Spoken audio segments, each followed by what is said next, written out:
when I was about 19, 1983, around there, one of my buddies' dad was fucked up. He was like a degenerate gambler type, drunk type. And he, I guess his father had gone to Atlantic City and came back, got off the bus in Union City. And he went into the fucking bus station or the cab place complaining, talking shit. And they threw him out. They spit slapped him or whatever. So my friend, who was a sweetheart of a guy, came to the bar where we were hanging out. And he goes, guys, I'm in a pinch. My father got beat up. I want to go down there and avenge his fucking beating. Get in the fucking car and I'll buy drinks later. He was like a bartender, so he was going to take care of us. So myself, Fernie, Pelican, like 2 carloads of people go down. We pull up and he gets out first and he's the orchestrator. He's the Steven Seagal. He goes, oh, whoa, whoa, whoa. I just came down here to have backup. I'm going in there first. He goes, I'm going in there. Give me the fucking bat. So he takes a bat. Now, this place, the desk to the cab company and all this shit, I guess it was a cab company that the guy bit slapped him, was facing the sun. So they would put like a sheet on the window and the glass so you really couldn't see inside what was going on. It was like tinted windows. We could tell that there was people in there. So my friend John takes the bat and he goes, I'll be back. And he walks in and we could see that he goes in and he swings the bat one time and the guy smacks him, takes the bat from him, hits him on the head with the fucking his own bat. The guy, you hear like one of those things. The guy comes out holding his head, you know, and there we are, like half laughing and shit. We're like, what the fuck happened? And my buddy asked him, he goes, what happened to you? Who are you, Mickey Mantle? Because he was holding on to his hat. Anyway, I thought it was funny when it happened. It was 30 years ago. Who gives a fuck? Greetings from Podcastville, you bad motherfuckers. The Church of What's Happened Now is brought to you by Stamps.com. Time is money, baby. Stop wasting your precious time going to the post office when you can send letters and packages right from your desk or your home. You could do that today with Stamps.com. We've been using Stamps.com now for about 6 years to send out patches, T-shirts, all that, the mugs, and it works great. Plus, no lines, no nothing like that. You put it on your computer, you get the scale, bam, it hits you with a postage stamp. You put it outside, the mailman comes and gets it. I use them because it saves my wife and me time and money, and that money is precious. Right now, they got a special offer for the church family. A 4-week trial, plus postage and a digital scale. Go to Stamps.com and click the microphone at the top of the homepage and use promo code CHURCH. That's Stamps.com, enter CHURCH, CHURCH, and start sending mail like a doctor with Stamps.com. The Church is also brought to you by ZipRecruiter. Listen, you know how hard it is to hire the right person for your company, whether it be big or large or small. It's hard. ZipRecruiter makes it easy. Okay? Hiring is challenging, but there's one place you can go where hiring is simple, fast, and smart. A place where growing businesses connect to qualified candidates. That place is ZipRecruiter.com. ZipRecruiter is the goods. They send your job to over 100 of the web's leading job boards. But they don't stop there. With their powerful matching technology, ZipRecruiter scans thousands of resumes to find the right people for you. Right now, the church family can try ZipRecruiter for free. It's Monday. Free! At this address, ZipRecruiter.com/church. CHURCH. That's ZipRecruiter.com/church. The smarter way to hire. Lee, kick this motherfucking mule. It's a beautiful day to be alive, Duff McKagan. Yes, yeah. I got you in studio. You look good. You look healthy. You look beautiful. Thank you. And that's it. What's happening? Yeah, Chris, man. We just lost, 2 years ago? Yeah, it was 2 years yesterday. Yeah. I seen somebody put it up. That's why I was like, you knew him from Seattle. Yeah. You knew him before you came down here? I did. No shit. Yeah. And then Susan Silver was pregnant with Lily when my Susan was pregnant with May. So we had 2 pregnant, wives together and had little babies. So his oldest daughter is Susan's? Yeah, Lily is is 18. The one he was bringing on stage and singing with her, with him? That's his second oldest daughter. No shit. Yeah. So you knew those guys. Was he really a cook At one of those places We were that all sell cooks, salmons? man. We were all What was cooks. the name of I that think chain? he was at Roy's Bait House. It's actually Ray's Boathouse. Ray's but we would Boathouse. call it, yeah, Roy's Bait House. And then what was the other one that just sold salmon and shit like that? Ivers? Ivers. Yeah. Ivers is killer. Yeah, I mean, that's how you, like, if you were a punk rock kid or whatever in Seattle, you did construction and you were a cook. You were in the back. So you started as a dishwasher because we had blue hair, we had whatever. We weren't presentable to be a waiter, a busboy. You had to work back behind the line. And so all of us probably are great cooks to this day, you know. And you knew him. You knew the guys from Alice in Chains, the Pearl Jam guys. Alice Chains guys I met later because they were down in Tacoma mainly, like when they were starting up. I left in '84. I'd heard about Alice in Chains starting up. I did meet them when I moved to LA in '84, and when those bands started to get big, Pearl Jam and Alice, Soundgarden. I was like the Seattle welcoming committee, you know. So the first time Alice came and played in LA, got up on stage and played with them. They came to my house afterwards for like 3 days. Pearl Jam guys as well. So I knew, yeah, of course. I mean, Seattle. You've lived in Seattle, yes, and you lived there back in the '90s. It was very kind of provincial, you know, very close knit music community. It was that way in the '80s, and Seattle was kind of way off the beaten track, especially in the '80s. You know, before the internet and all of that. Punk bands would come through. Black Flag came through. DOA, of course, were from Vancouver, BC, but we were way up there. And people thought we lived in teepees and, you know, whatever in the 80s. And that made this really close-knit music community. We were always sharing ideas and sharing equipment in garages to rehearse in or basements or whatever. And, you know, it rains there. So you spend your time in basements honing your craft and creating weird music that, you know, you don't know what the rest of the country's into. DC had their scene with Minor Threat and Bad Brains. LA had their scene. San Francisco had their scene. Seattle had its scene, but nobody else knew about it until it kind of broke in '88. I didn't even know Seattle existed until the Supersonics went to the playoffs in like '79 when I was a young kid. I was there. I went to one game of that. Wasn't it Jack Sikma?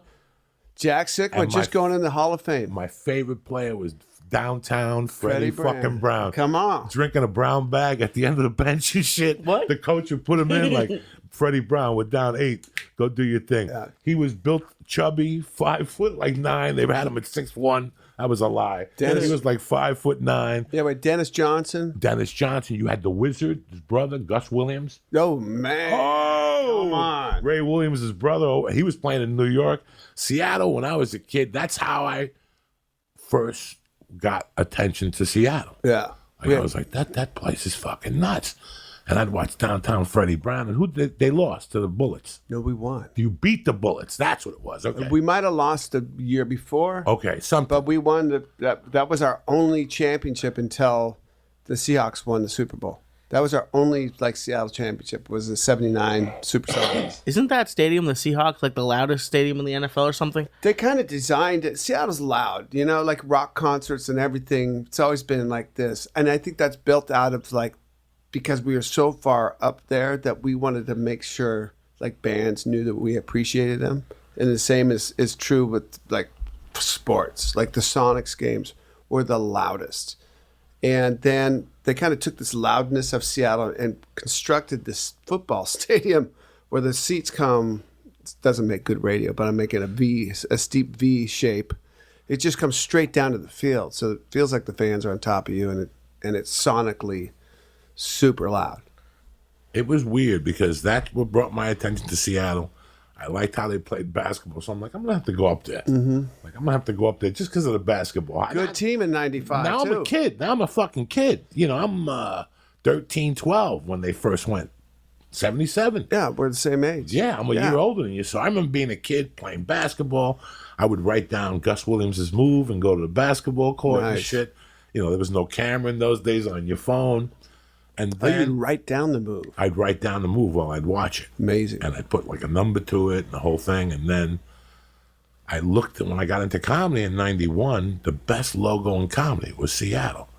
Like somebody had put time into this fucking logo, and it's like the towers, the twin, there's something the sky, whatever the fuck it is, Space Needle. the Space Needle, and it was like a face on top of the needle, and it bent over, and I'm like, you know what, man, I've always wanted to go to Seattle.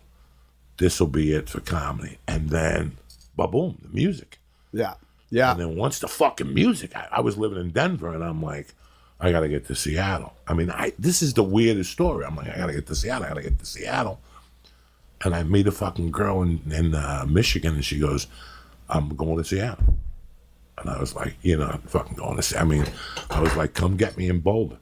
And she sure fucking did. Wow. She came and picked me up in Boulder. We went to Seattle. And by the time I got up there, Soundgarden was huge. Yeah. You guys were the kings, right? 95. You guys were on top of the fucking world. Yeah. I mean, and that's what's crazy. Like, by the time all that Seattle music came out, fucking Guns N' Roses was just huge. Yeah. One of my all-time favorite videos is Sweet Child of Mine. MTV didn't really have a lot of videos that year. And Sweet Child of Mine was on MTV 2 times an hour, every fucking hour. And I remember I was going to get locked up that August. I was going away to prison, and that's all I did all summer was work, go home, and watch MTV. And even when I got locked up, I took that cassette in with me. Nice. Of Appetite for Destruction. What a life you've had. So you got a GED like me. What made you quit high school in the 10th grade?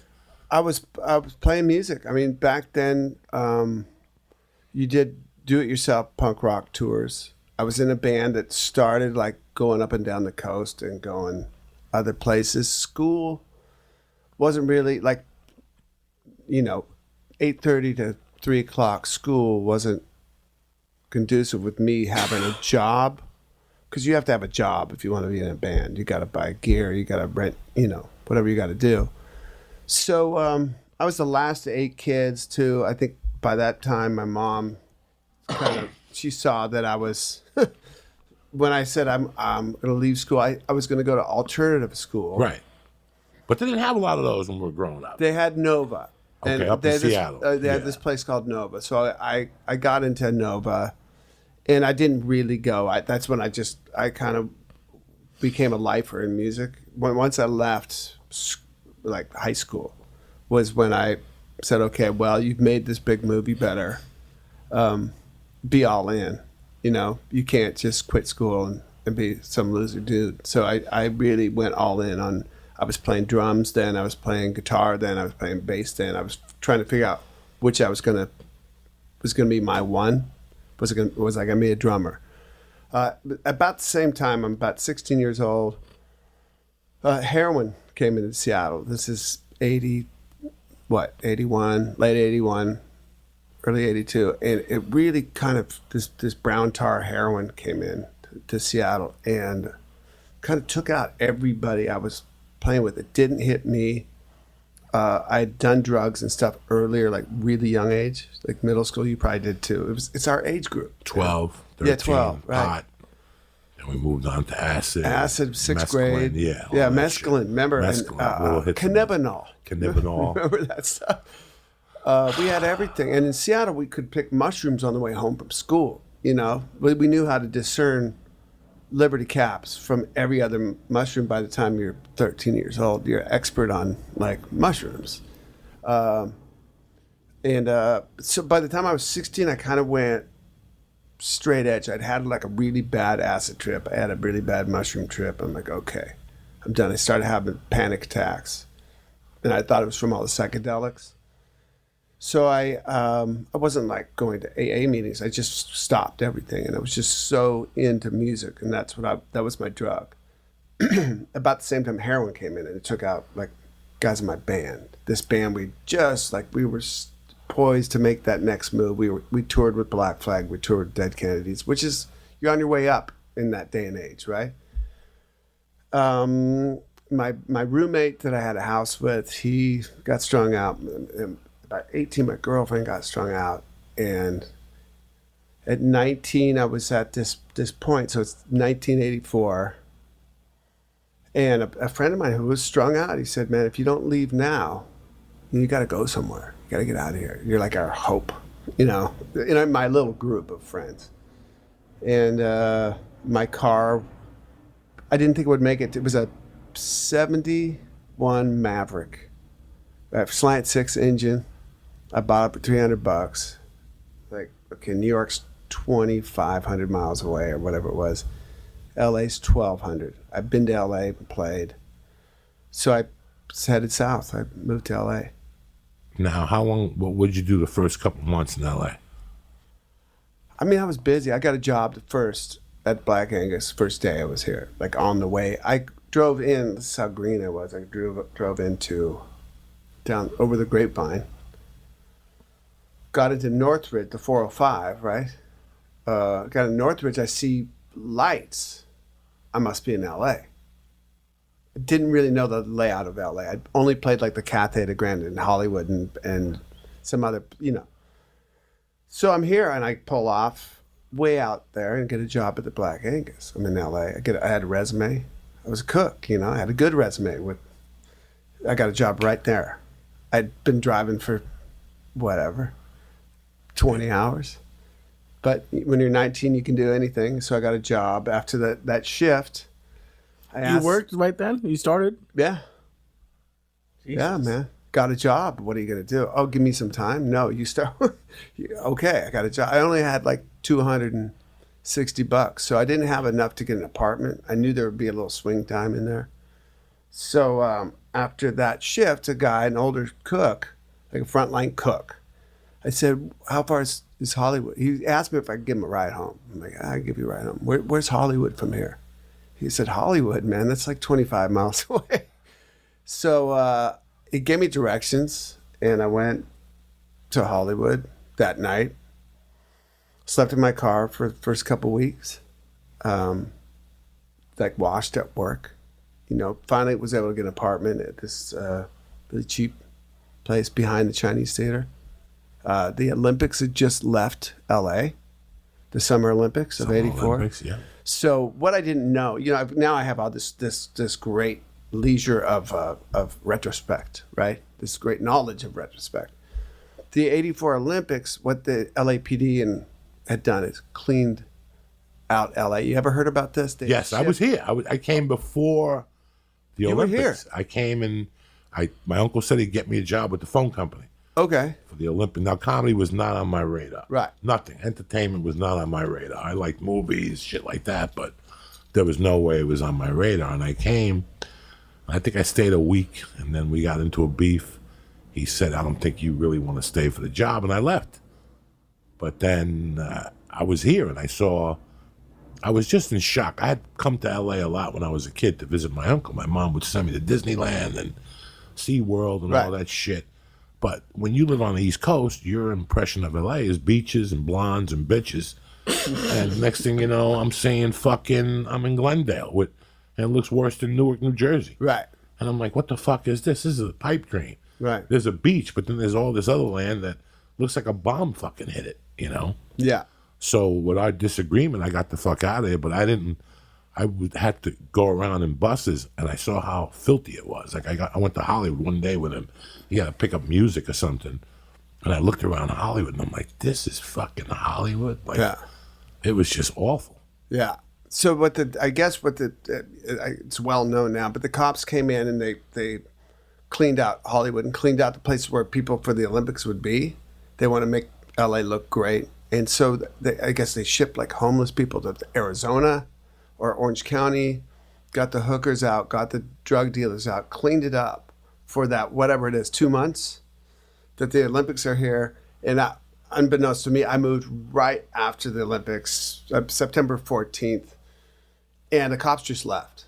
And so everything came back into Hollywood. It's like the Wild West. And but the good side of that was rent was super cheap. Nobody wanted to live there, and so I got an apartment it wasn't cheap to me. $200 a month was a lot of money, but I had my own place. It was cockroach infested. There was the police helicopters all night long, like and it'd be right next to my apartment.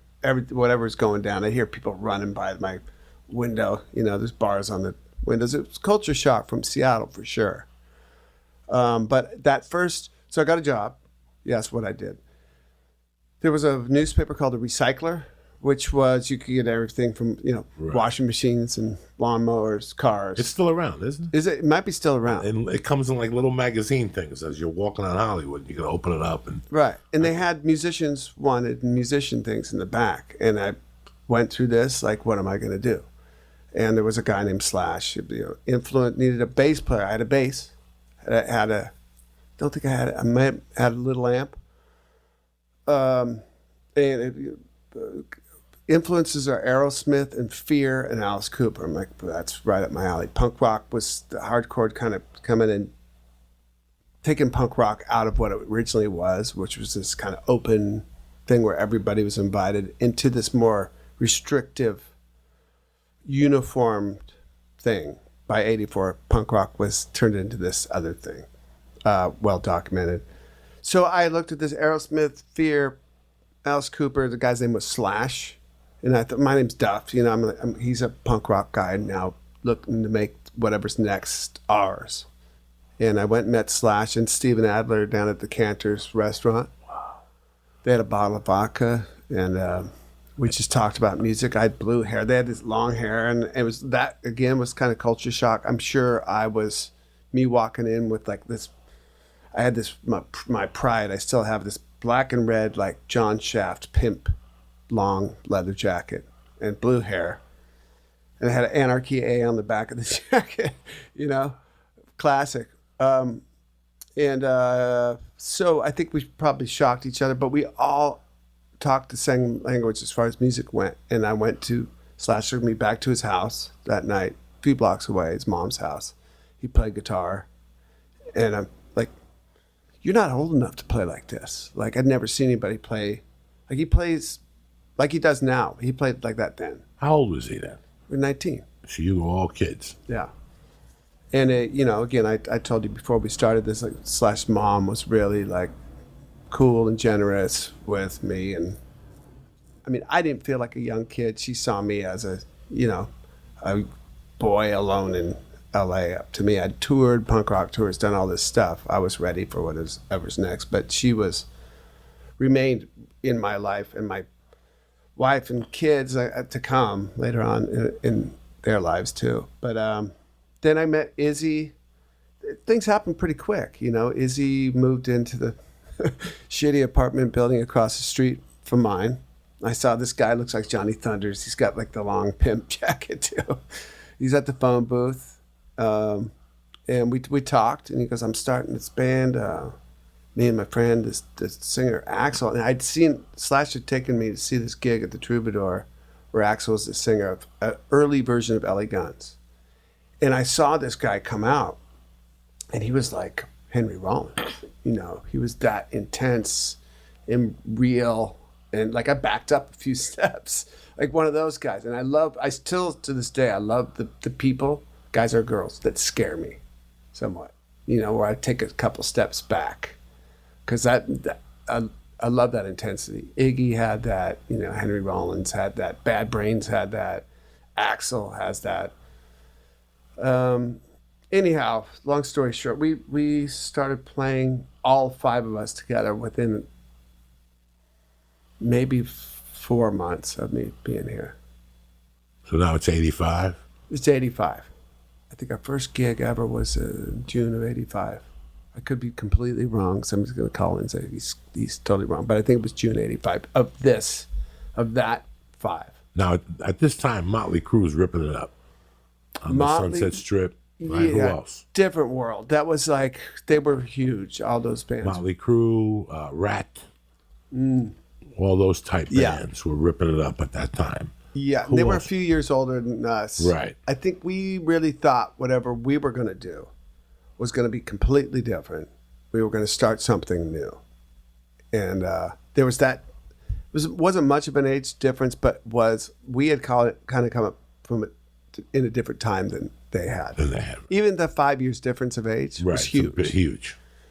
So we definitely were being our own thing. Like, we weren't paying attention to Motley Crue or Rat or anything that was going on the Sunset Strip, which if you came here in '84, you saw all the posters and all the, you know, like it was weird, you know, like kind of almost corporate rock bands, you know, to us. It seemed that way. They had money to make posters and all this like elaborate stage show and we were really more edgy and connected, I think, to the street because that's where we lived. You know, we eventually got a place together behind the Guitar Center. It was just a room. Wasn't it garages? It was like it was a storage space. It's still there. It's still there. It's still there. I drove down there. I lived on Gardner. Okay, you when did. I moved to Gardner in '98, that's the first. I mean, there was hookers in front of the building, and you know, it was fucking disgusting. Was it Schrader or Gardner? Gardner's right there, right? I lived on Gardner. Yeah. Gardner, Curson, Yeah. Sierra Bonita, Yeah. and Vista.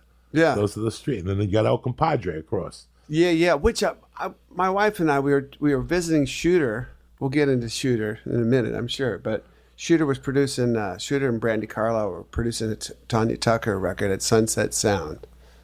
So they invited Susan and I to come and meet Tanya and check out this song. So we go down. This is only a couple months ago.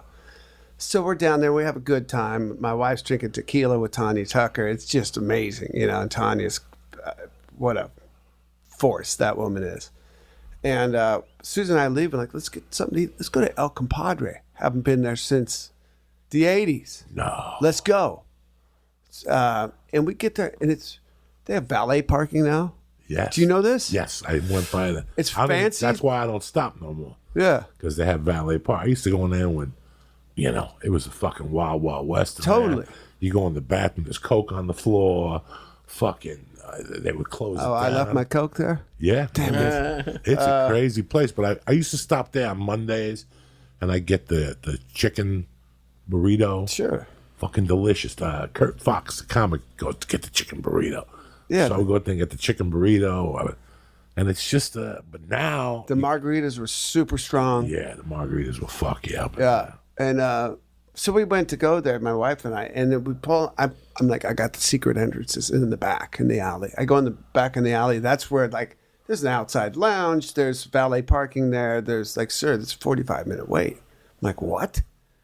45 minutes. So we didn't end up going. Yeah, it's busy now. Yeah. That's for professionals only. Everybody else goes to the standard that wants to mingle. If you want to get fucked up and see the devil, you got to go to El Compadre and meet crazy women, and the waiters are doing blow. And still. Wow. You can't get your order of food because the waiter forgot he's in the back cutting a gram. And when he comes to you, he's fucking sweating. The guy playing the guitar was the Coke salesman.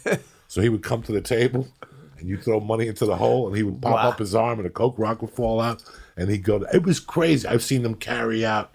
Who's the big time director now that did Pulp Fiction? Tarantino. I seen him carry him out of there like somebody had punched him with a hammer. Like two Mexicans had him around their shoulder, and they were just dragging him. They took the keys out of his pocket and just threw him in the front seat. That's how crazy I've seen that place. Yeah, I mean, when we were there, this is 85, 86, it was just like our clubhouse, like El Compadre across the street, when we had enough money to go, or somebody said, we'll take you over to El Compadre.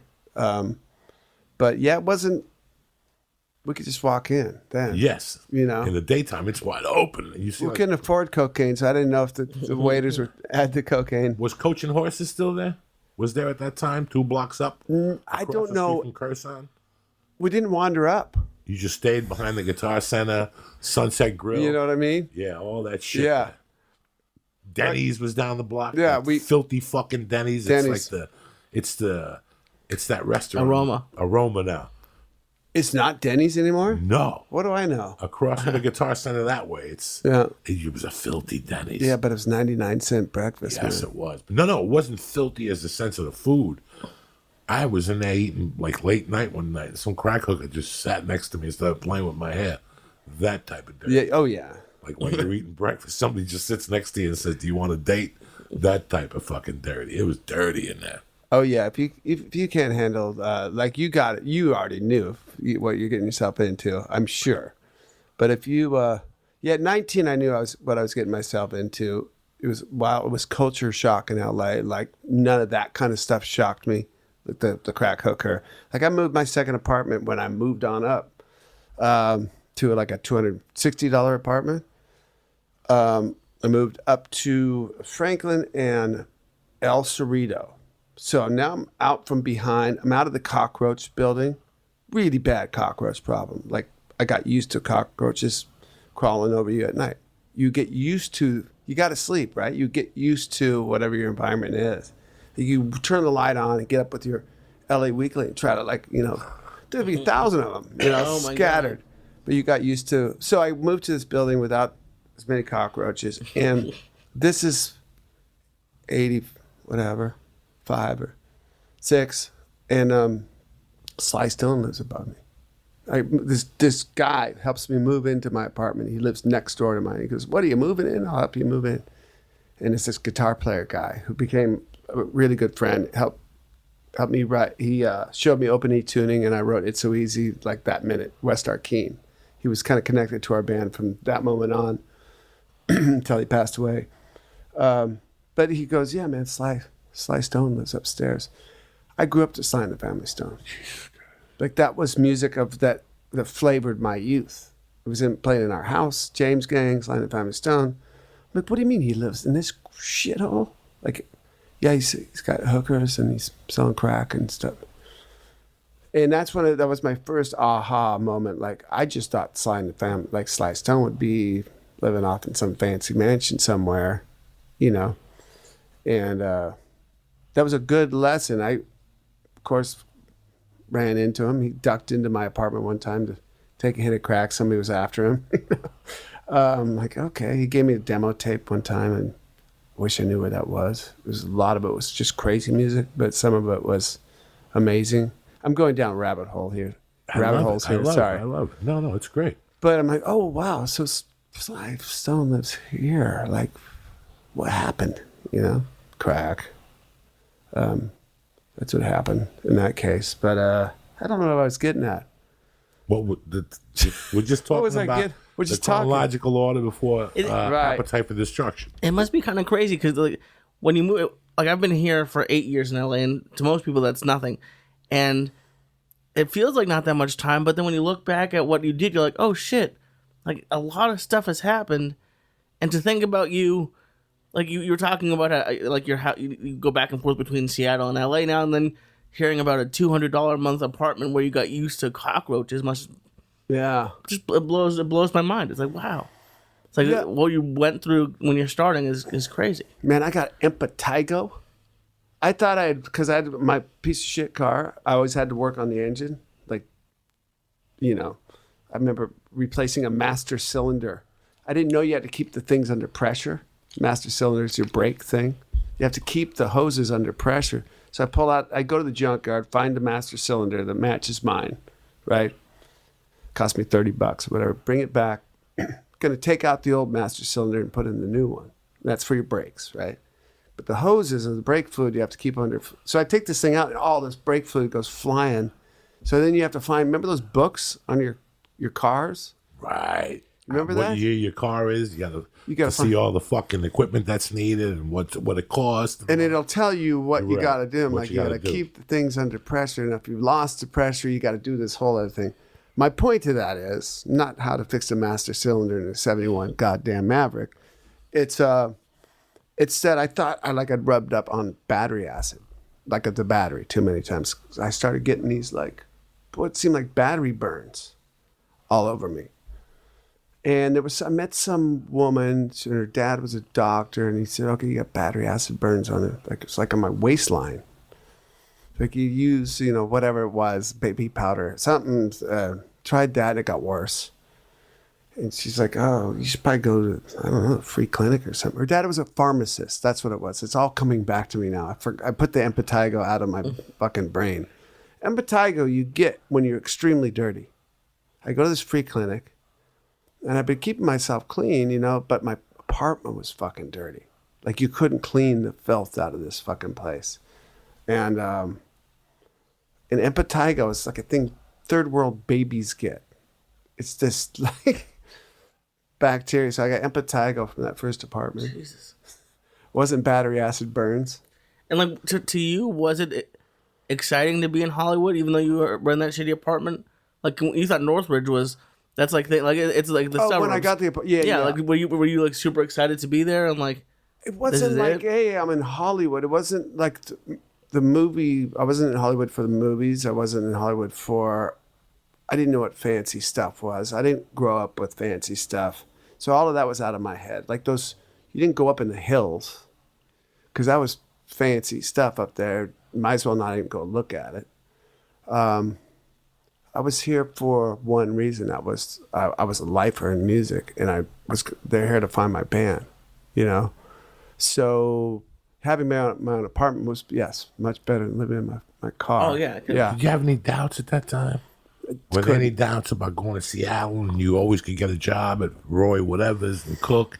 No, I couldn't do it. This is it. Yeah. I couldn't come back with my tail between my proverbial legs. You know what I mean? I had to do it. And people have asked me like, what do you tell a young musician? I mean, I couldn't breathe if I wasn't doing music. And I tell anybody young, if it makes it hard for you to breathe to not do music, then you're doing the right thing. You know, if you've got some backup plan, it's not going to work. It's not going to work. If you got I didn't have an option for college. I didn't have an option for things, which was I wasn't mourning that. It wasn't like I didn't know any different. None of my other brothers and sisters had the option either. They went into Vietnam. They went in, whatever. No, I was totally dead set. No, I was sure of myself, and with what talent I had, I at least knew how to like spot other talent. I think was, and I saw Axel when Izzy said Axel. I started this band with my friend Axel. They'd come out from Indiana, so I knew they were in it too. They had no backup plan. You wanted to find those people.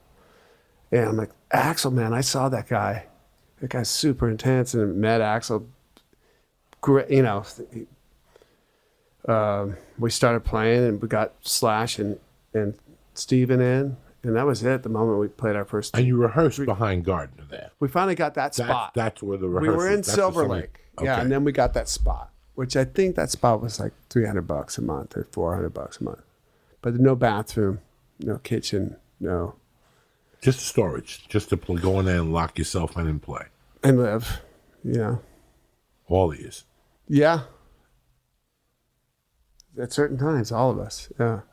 Our gear's there. We went to a construction site and stole some lumber and built a little. I mean, the place wasn't much bigger than this room. No. I know those garages. I walked back there. We built a little loft, like above our amps, like a sleeping loft. It's tremendous. When was the first time you saw any success with Guns N' Roses? When did you feel you were on the right fucking path? Well, that was we just kept writing songs at that point and playing little gigs. 3 people, 5, and the 3 people was like West Arkeen, his girlfriend, and the guy that's our buddy who has a big enough car to put our gear in. But we just kept writing songs and playing more and more. Axel was he's super driven guy. He just had a bigger worldview of our band. Like he's like, we're going, this is going to be our next step and the next step. And like, okay, that sounds amazing. I don't know. We're just writing songs in our shitty little place. But we started drawing more and more people, and getting better gigs. And it was so like, to us, like it happened over, we made like a mailing list. We did all this stuff to like push our band. We'd go after fans, like keep on them, get their address, mail them flyers, get the money for postage stamps. And all you do is fold up the flyer, tape the top, put a stamp in their address and mail it to them. But we toured, we got signed to Geffen on the stipulation we could we had all artistic, last word on everything. Nobody could touch our music. We would pick the producer. We'd pick the mix. We'd everything. Pick the singles, all of that. So that was a good feeling. It wasn't success necessarily yet. And we toured for a year and a half on the record, opening for everybody, with like 7 people coming to see your band. And we started to break in the UK. And that was a great feeling over there, going and playing. We went and played the Marquee, which is tiny. And then the next time we played, we sold out Hammersmith Odeon, which is a big theater. And that's quite a jump. So that was maybe the first time I felt like, oh, we sold out the Hammersmith Odeon. And we were going over to Japan, Australia, and getting some movement there. In the US, it was such a big market, really commercial. It was like Roxette, Madonna, White Snake with that big record. But we were nothing like... Def Leppard had a big album. Def Leppard. 86, 87. Yeah. You guys released in 88, correct? 87. 87. Yes. December of 87 or something? I think it was June of 87. But the album took a long time to catch on. If you thought we came out in 88, because it took a year and a half. It took, because I got sentenced in 88, and by that time you guys were off and running. Right. Everybody knew who the fuck Guns N' Roses were. Yeah. I bumped into Slash when I first moved here there was a pseudo comedy club on Sunset. I didn't say much. Then I saw him again at the Comedy Store. Didn't say much. Then I got on a plane with Rogan to go to Vegas in 98 maybe. And I saw him on the fucking flight with us. I didn't say nothing. I went to the hotel that night. I had insomnia. I had no weed in Vegas. No money. I was broke. And I said, let me just go for a walk. And I saw Slash. It was like a game convention or a comic book or something to do with something, And he was at the bar, and that's when I said he's by himself. Let me go up to him and ask him. And I went up to him, and I remember going, I love your albums, blah, blah, blah, blah. What really happened with Axl? And, he could have told me to go fuck myself. And he goes, you're a comedian, right? I go, yeah. He goes, are you hungry right now? I go, yeah, I'm having a hard time. He goes, remember these times. So when you get successful, you could look at this and see that you did the work. That's all that counts. I want you to remember that you did the work, that you put in the hours. And that resonated with me. Yeah. To this day, it resonates a lot. And from what you're telling me, it seems like the guys that you got very lucky, because the guys you were in the band with had the same dream you had, or even more powerful. That lifts you. That's got to be lifting. You have to find the right... In a year, we're going to be playing the Hammersmith, whatever the fuck, and you're like, how much dope did you do last night? Right. But then you go home and you're like, maybe he's got a point. Yeah, somebody asked me about this, and I've never... Fortune, maybe. I don't know if luck, if there's luck involved. You put in the work. You put in the 20-hour days, day after day. We rehearsed twice a day. We were all in. Like, we didn't have hobbies. We didn't have other things that were outside of it. It was all about the band. And you were like a family at that time. Yeah, you five we guys were like a like, gang. Yeah, you guys just hung out together, fucked chicks together, did drugs together, starved together. All of that. Put everything one into a pot. That's it. That's a big thing to learn in life. Yeah, and we were separate we felt separate from everybody else in Southern California, not just LA. And we were like this little gang, we protected each other, we did all that stuff. And I think we wrote the right songs. We were really super hard on ourselves with writing. We wanted the best thing. You get your feelings hurt a lot in a band situation. You're not a solo artist, right? This is like everybody's wanting to make that song the best. So that riff that you just brought in, somebody in your band just like side comment, that sucks, and you're moving on. You got to grow thick skin and serve like the song and serve the band. And so when our kind of number was up, it wasn't a lucky break. We had just done all the work, and maybe fortunate that the timing of our songs and subject matter struck a chord with the rest of, when it finally got out, struck a chord with the rest of the rock world, the kids our age. It was finally kind of like a truthful voice of what was really going on in life. Kind of like the NWA record was a couple of years later, you know? So I think that was it, you know? But we were all super driven. Like, we would have done anything for the band. Was it weird that you found, like, it sounds like these people were the first people that you met in LA. Like, to me, it would seem that you would go through like 5-6 different bands before you found. No, the right I was playing with other people in Seattle or in LA too. In LA, okay. I was, you know, I was meeting a lot of people. Slash wasn't the only person I found in Recycler. Okay. I just thought you like opened it up, saw him, and went to Canners, and that was it. No, there was no real idle time in my life. You know, I'd work. Finally got a job in Hollywood. So I was playing music all the time, but this was the thing. Once it was Axl and Izzy, we started playing together. It wasn't Slash and Steven at first. It was the two other guys. Slash and Steven were with Tracy Guns. No, Tracy Guns and this guy Rob Gardner were in Guns first. Okay. Right, and Izzy and I booked this kind of punk rock tour because I was used to doing this West Coast. I knew all the club guys and the crash houses where we could crash. It was all done. We had a guy who would drive our gear. We got a U-Haul trailer. And that was kind of the like shit or get off the pot moment for Guns in our history.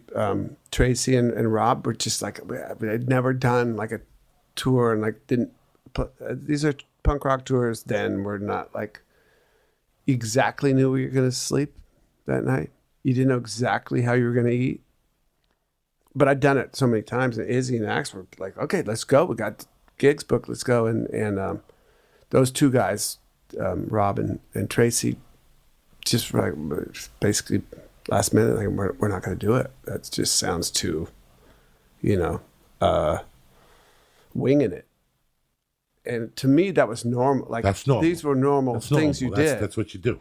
And that was, we're not canceling this tour, man. And that's when we got together with Slash and Steven. But more than that, when we got together with those two guys, it was the first 3 chords we played. It was like, oh, that was the best move we've ever made. And we were off to the races. Went and did that tour. Well, we only made the first gig, which was in Seattle. A car broke down in Bakersfield. So we hitchhiked, the 5 of us, to Seattle. You know how far that is, right? We hitchhiked. Oh, my God. Who picked all 5 of you up? 1,100 miles we hitchhiked. 1,000 miles. We were eating onions out of the onion field in like Bakersfield, and we had $37, all right, between us. So we went to the truck stop, and there was a trucker there. The guy was tweaking out of his mind on crank. He said, we need a ride. We're going to Seattle. He goes, I'm going to Medford. How much money you guys got? Medford, Oregon. Yeah. How much money you got? We got $37. All right, give me your $37 and I'll take you to Medford. And the guy we all got in the cab, you know, like the sleeper, like our guitars. And the guy he dropped us off at one point in Sacramento. It was like 110 degrees, man. And we're at the Capitol building on the lawn. There's water fountains and stuff. And the trucker takes off. We're like, he's dumping us here, man.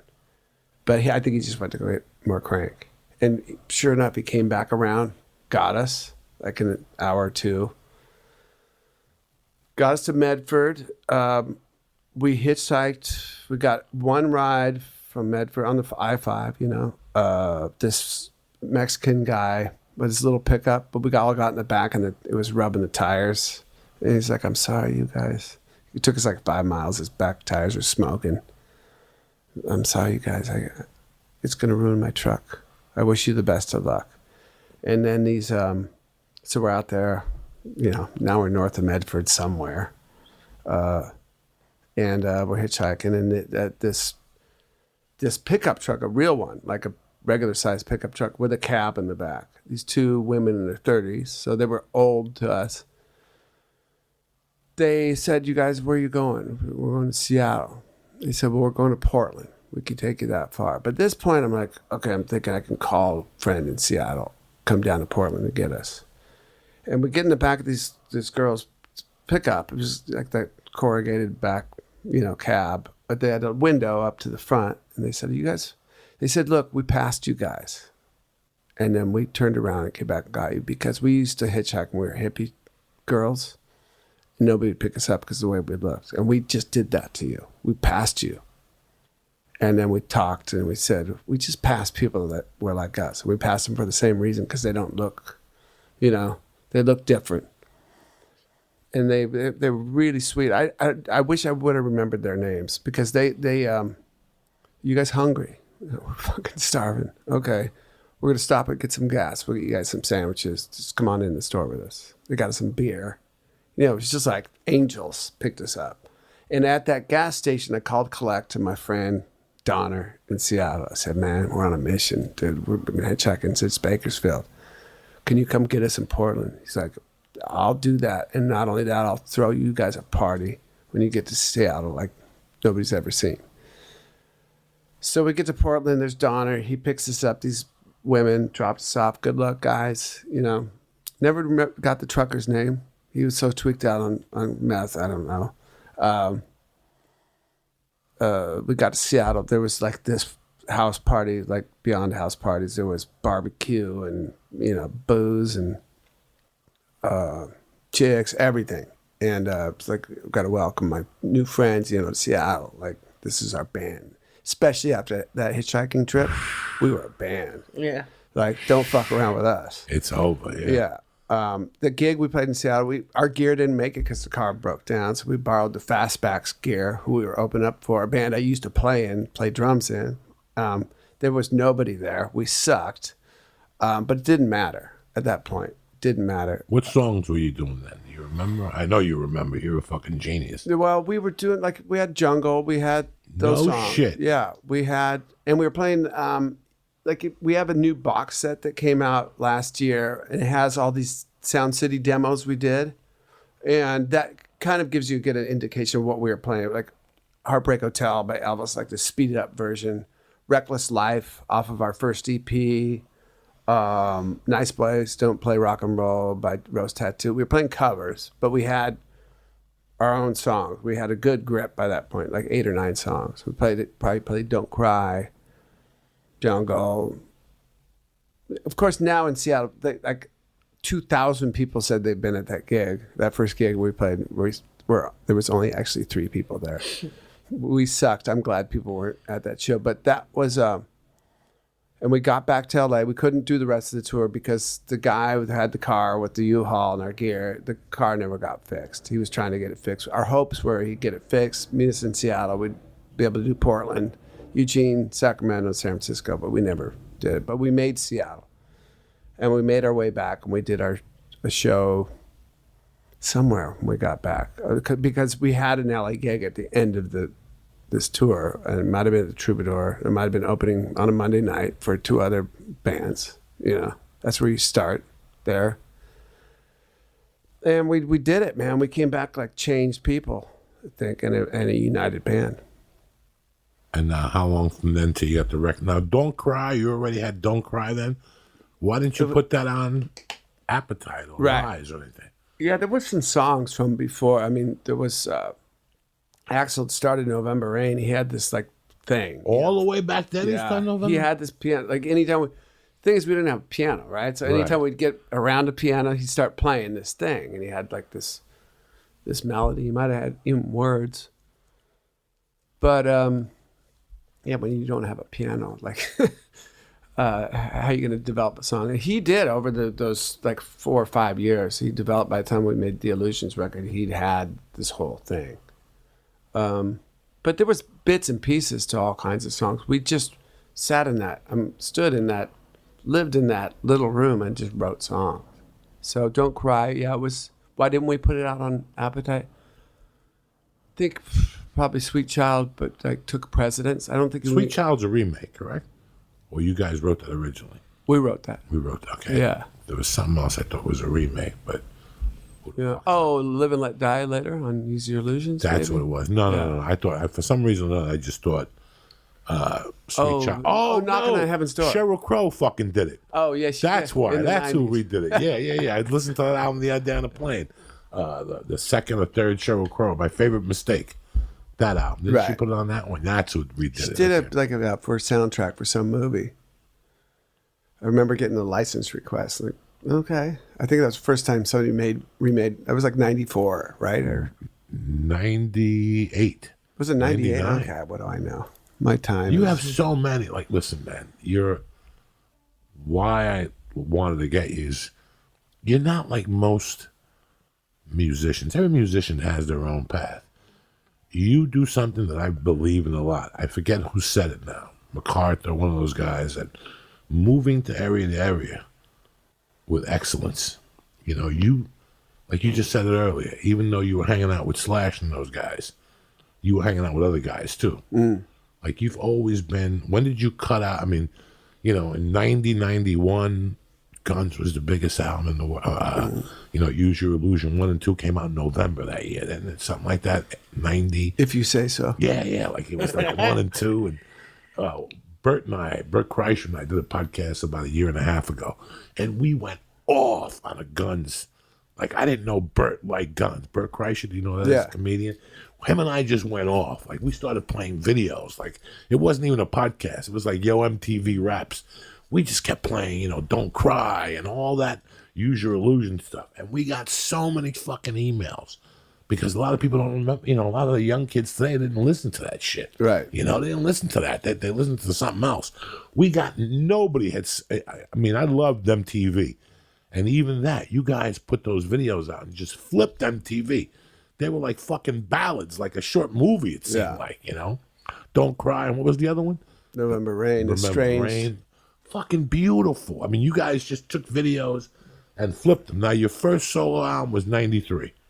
Now, was it? Yeah, 93. You're right. 93. Right at the tail end. So I was basically making demos, really, like for the next Guns record or whatever. But I was a drummer, right? So I played drums on the record, and I played bass, and I played guitar. I got some guest people to come in. But we were traveling on that Illusions tour was massive. And I took a little solace, like got out of the fray of the tour by going, like getting little studios in Dallas or wherever the hell I recorded that record. I was pretty out of it when I wrote those songs, and one thing led to the next, and somebody at Geffen said, well, you should just put out a solo record right at the end of this Illusions tour.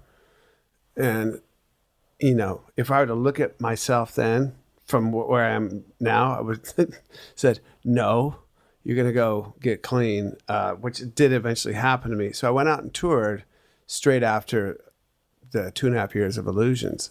I had got a band together, and we went out back to Europe, opened up for the Scorpions on a big like tour, did a bunch of our own shows, did some US dates. We were set to go to Australia, I think. And the gigs were doing really well, you know. We went to Japan, came back. We were supposed to go to Australia. And something like I just woke up one day. I just bought my house in Seattle. Like finally back home. This is it, man. I finally got the house. Like in the neighborhood we used to steal cars from, you know, like the other side of the tracks. I got a house there. We lived on the other side of the tracks, but the other side of the tracks for me was like this neighborhood on the water, like with big houses, and I was able to get this house there, this house on the lake. You know, we used to steal boats and cars and everything from this neighborhood, and I got this house, and I had like a bed. My manager got me a big screen TV back when they were huge. So the box for that TV came in was my couch in this house. Like you just sit on it, right? And you make it a couch. And I woke up one day and I had like what I thought was like a sharp kind of gas pain. And I rolled over like trying to get it out. And the gas pain is just spread across my like whole midsection and dropped down into like my right top of my quad and was everywhere, and I moved again and it spread like over across the rest of my intestines, and I knew something was really wrong, and I couldn't reach over I had a phone next to the bed, and I couldn't reach.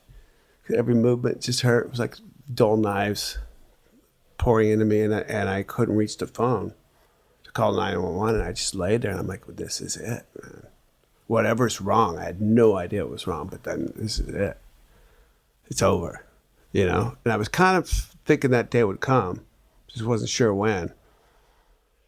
And a lot of thoughts came to my head then, like, man, part of my whole dream wasn't like when I was 16 and 17 and 18, saw my friends getting strung out. Like, that wasn't part of my dream, like becoming this bad. It's not, I was just to play music. It was all the things I just told you about, like moving to LA, finding your band, doing that thing, being able to like hitchhike 1,100 miles and being aware and write the songs and do the stuff and do the work. And here I was, I couldn't even reach the fucking phone next to my bed. And my best friend, Andy, who's still my best friend, we've been best friends since we were 3. He came over, I heard him downstairs. He came, my car was in the garage, so he knew I was home. My keys, my wallet were downstairs. So I'm here, I'm like, where are you, man? Where are you? He comes up the stairs and he sees me on the bed. He's like, oh, fuck. Finally happened. I was bad for a few years before that. So he got me to, there was a doctor like 2 blocks from my house at an office, right? And this doctor, his dad had birthed all of us kids. So it was the doctor's son had become a doctor. And I go into the doctor's office, and it's like, I couldn't talk, right? I could barely move. Like, and even the car ride, just getting down from my bedroom, extremely, extremely painful. It took me to the doctor's office. There was nobody in there. The doctor came, you know, okay, what's he been doing? Like, and he's like, I don't know, you know. And it was like I wasn't even there. They were having this conversation. I couldn't talk. Shot me up with 2 shots of Demerol. I knew what that should do. It didn't do shit. And so Andy got me to Northwest Hospital. The doctor said, you'll get him there faster than the ambulance. We call one. Like, go now. I'll meet you guys there. And they got me into, it took me into the emergency room. I was laying on the ground. I couldn't move. And they got me in and shot me up with morphine and all kinds of stuff. Did it. My doctor arrived. They did an ultrasound. They didn't know what was going on, but he had an idea. Like, it was alcohol. It was drugs. It was check my heart. My pancreas had expanded to the size of a football and burst. So it was all the enzymes that digest your food were on the outside. So it was just eating up,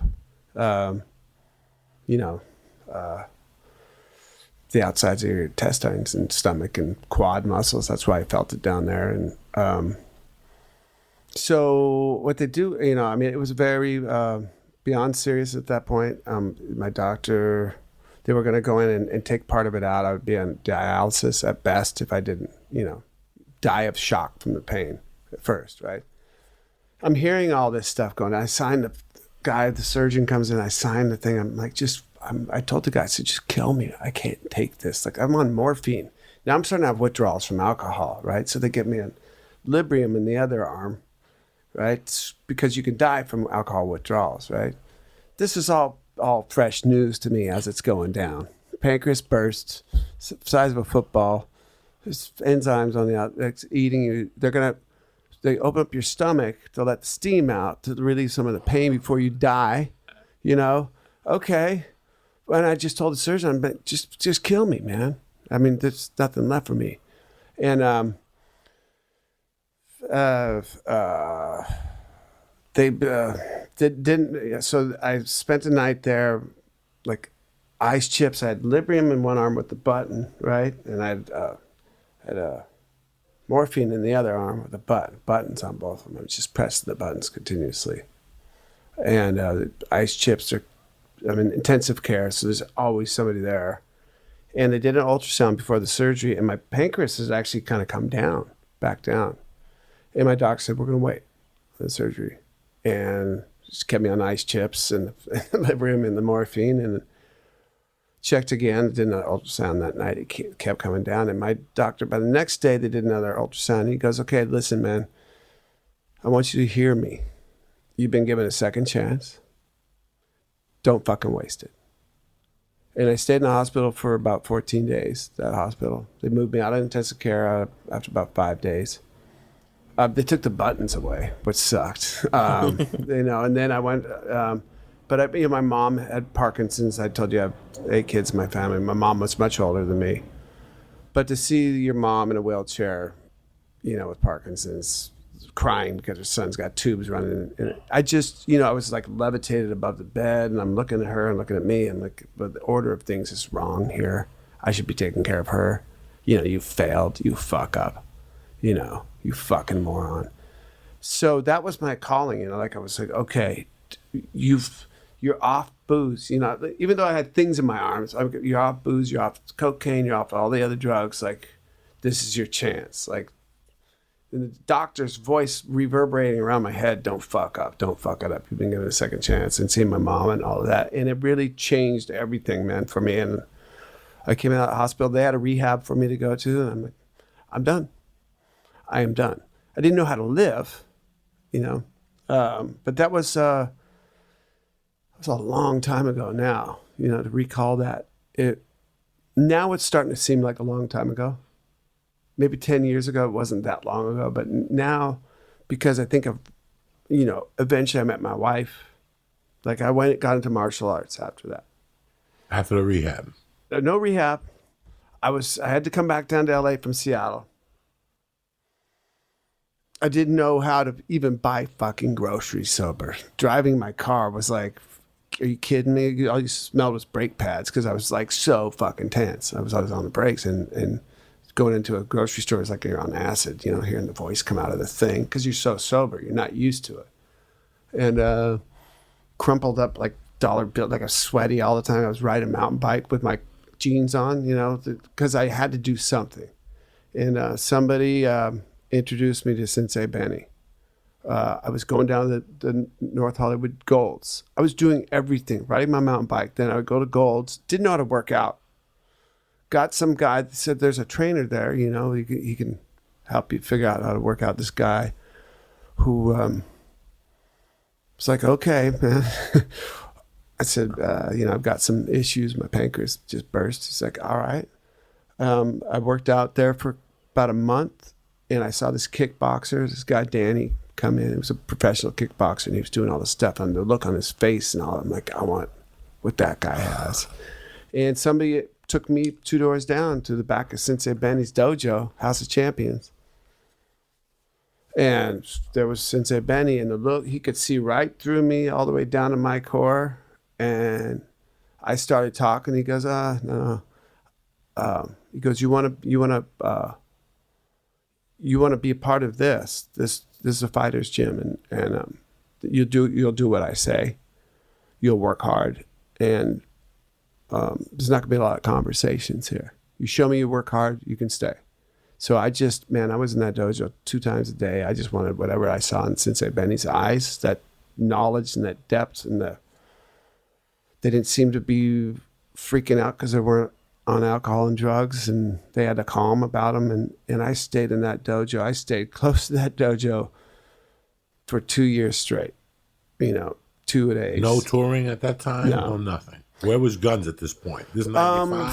This is 94 into 95. I didn't think I could play music again. I thought, when you get sober, that's the misnomer, right? That's what I kept. That's why I didn't quit coke for all those years. Right. That you're not going to be funny. You're not going to be whatever. Funny or crazy. Or... Yeah.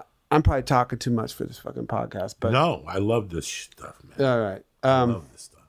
But stayed close to that dojo, and I started getting honest, like with myself, which is a turn of events, to be deeply honest with yourself. And you do simple things like you come home to your answering machine, like those calls you wouldn't return. I was returning every call. I was making my bed. I wasn't leaving dishes in the sink, right? I was like keeping my house clean, washing my clothes. For you to overcome addiction, you have to get your character. Yeah. Your character comes into question a lot when you want to overcome an addiction. Yeah. Same thing happened to me. Yeah. Same thing happened. That's what comes back, is that character that you fucking shot away, snort away, and drank away. That little guy, When it's you and him, when it's you and him alone, you'll throw the cigarette out the window on Laurel Canyon, regardless of what. You'll throw a McDonald's fucking soda out the window. You'll litter. You'll do little things because guys like you and I always do the big things. Yeah. It was little things we stopped doing. That's Right. what made That's us. right. It's the little things. I tell people on this podcast, I don't give a fuck about your big accomplishments. Give me 10 little ones, and that's bigger. Then I started being polite to my wife. I started all these things. I mean, you went through a couple divorces, so you could write it off. They were both before. Before this, Yeah. right. So it's just the things you see. And then you are around martial arts, that brings character back quick. When you have 3 or 4 gold albums, but at the end of class, you're mopping down the mats. You are mopping down the You're mats. mopping down the mats. None of those fighters knew who the hell I was. They didn't care. They didn't give a fuck. Yeah. They didn't give a fuck. They didn't give a fuck. No, but I finally, so I worked out, I learned is step jab, defense, jumping rope, doing all this stuff. My body started to change, and I was riding my mountain bike. I'm doing everything. I shed like 50 pounds of just booze weight, in a very short amount of time, like 5 months. It just fell off. And when you're in hitting bags and jumping rope and carrying a dude upstairs, you're going to do that 50 times. Okay. You're going to drop the weight. The dojo's no AC in it. There's upstairs. No, upstairs is the golden room, right? It's about 115 up there, and you're sparring on the floor, not in the ring yet. Not allowed in the ring yet. You haven't earned the ring yet. You do your stuff up here. But that moment when Sensei said you're ready for the ring, it's today. And there's P.D. Cunningham up there getting ready for a fight in Paris. And if anybody knows I know the Peter name. Sugarfoot Cunningham, Yeah. he was the best in the world, middleweight. Probably the best in the world, period, at that point, 95. Need sparring partners. Get in. P.D. Cunningham, axe kick, left shoulder, axe kick to the right. I couldn't jab. I couldn't punch. He's just... I had headgear on. He's just banging the crap, kicking, punching. I'm just trying to move, trying to give him some work. I know that's what I'm supposed to do. And I did a couple rounds with him and just beat the hell. And he said, "Oh, you can tell your friends you did 2 rounds with the world champion." I'm like, okay. I didn't do them very well. Lost all my, I got beat up. I get beat up every time I go to kickboxing. It's Yeah. just part of the little things. Yeah. It's the little things, because that getting beat up will make you more humble Yeah. on the outside. Yeah, I got really humble. You get really fucking humble. And you're thankful for everything. When did you decide to go back to school? All right. So I met my wife. So I did start playing music, and Steve Jones, one of my heroes from Sex Pistols, had been sober for a couple of years, and Shannon Hoon had just died. And there was this benefit for Shannon Hoon's wife and little brand new daughter, right? And he said, Steve called me. Steve Jones, my hero. Hey, you want to play a show with me at the Viper Room? We're going to raise some money for Steve Jones. All right. Steve, I don't know if I can play music. I'm sober. I know you're sober, mate. I've heard. That's why I'm calling you. He goes, you can play. It's going to be okay. And Steve Jones telling me it's going to be okay. So I went down and rehearsed with Steve and John Taylor from Duran Duran and Matt Sorum. Got the set together, and I could play at the rehearsal place just fine. I was playing guitar in this thing, right? Not bass, playing guitar. But I learned to play guitar. All my guitar riffs were Steve Jones. Like, now he's going to see, like... And he was, I think at that point, used to people, like... A lot of people copy Steve Jones' guitar licks. And so we played this gig, man. I was scared. But I had, Sensei and all this stuff. And in my head, I was like, chest up, head up. It's okay. It's like getting in the ring. It's okay. Like, you're all right. You've done all the work. And I got on stage and played the show. People said I played better than I ever had. Some people thought I had like plastic surgery and because I looked so different. All these rumors. Jonesy's like, yeah, people thought you got a facelift and all. I'm like, oh, what? And but I could play, and we started playing gigs, and it was called Neurotic Outsiders, and so now it's like 96. I still didn't know how to be like with a woman. I didn't that was kind of far off my radar. I was reading books at home, but working out. I was like a monk, you know. But I was out on this tour, and this guy from Thrasher magazine, I was in Detroit. He's like, "Hey man, I know you've been like sober for a couple of years. You know, you had a bad time with women." And he goes, "But it's this girl I grew up with. She just moved to LA. I want to like put you guys on a blind date. Like you guys would be good together. I've known you since '86. I've known her since she was a kid, and she's a model." But she's like just moved from Paris, New York, back down to LA, and like I don't know if I want to get into that world, you know. Like my world is so simple right now because her world, she's like you. She's from Bowling Green, Ohio. She didn't get mixed up in all the cocaine and the modeling or all that stuff. She's really, and he put her on the phone. We got to my room, went up to my room, called her on the phone, and she sounded like one of my sisters. Sounded really calm, really.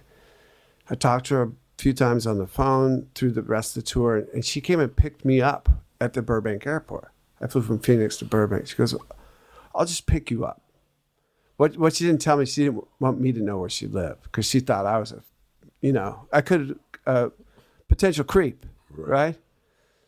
And never know, with her. She was totally right. Like, so she picked me up at the airport, and it was Susan, it was my wife, and this woman, this went before TSA and all that. So she met me at the plane. She was all dressed up. I'm wearing like sweatpants and a white beater and tennis shoes, and she looks amazing. And I'm like, oh, crap. All right. So, hey, listen, can we go to my house just so I can at least change? Like, we can't go to dinner with. I just thought she was going to pick me up and we go get some simple thing, but she was dressed to the nines, and she was the sweetest girl on that first date. She was just like the girl I talked to on the phone, and she was really nervous. I found out, okay, she's Susan Holmes, like John Taylor. Like I knew, because John Taylor from Duran Duran was in our band Neurotic Outsiders. He was way more into the fashion world than I ever knew anything about. He's like, man, this girl, he showed me pictures of her. Like, this is my dream girl. And it was Susan. I'm like, I know who you are. I actually know. I've seen pictures. John Taylor's got a big crush on you. She's like, oh, that's sweet. But she was just this, met Susan, and we kind of not been apart since that first date night. So I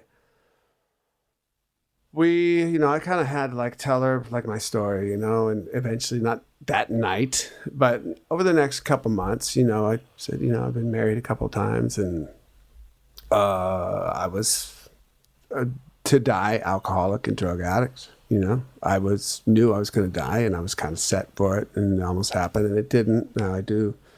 You see, I go to this dojo all the time. That's my thing, and I'm riding this mountain bike. This is going to be my thing. And by the way, I just got Sonics tickets for like 21 games courtside.